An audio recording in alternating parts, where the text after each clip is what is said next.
Julien Leguet ne veut pas nous effaroucher. Pourtant, ce militant opposé aux réserves d'eau est surveillé. La semaine dernière, il a découvert devant la maison de son père, où sont organisées des réunions du collectif, une caméra installée par la police nationale. Un acte qu'il ne veut pas laisser passer. On a bien l'impression d'être traités comme si on était des terroristes. 3 démarches vont être entreprises, un dépôt de plainte contre X pour surveillance illégale, un signalement auprès de la Commission nationale des techniques de renseignement et puis également un référé expertise auprès du tribunal administratif qui devra authentifier la provenance du matériel.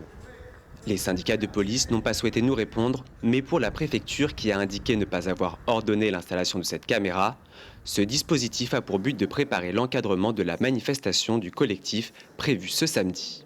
Le dispositif, il était sur la voie publique, je le rappelle, et il doit permettre aux services de positionner correctement ensuite leur dispositif de sécurité. C'est prévu par la loi lorsqu'il y a des troubles qui risquent de survenir lors d'un rassemblement. La FNSEA des Deux-Sèvres, qui tenait aujourd'hui ce congrès annuel, espère quant à elle que la découverte de ce système de surveillance ne va pas desservir la construction des méga-bassines.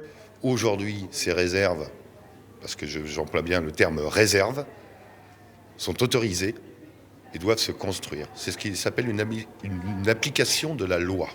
Donc simplement le respect de la loi, et j'en appelle simplement l'État à ses devoirs, à ses droits et à ses devoirs.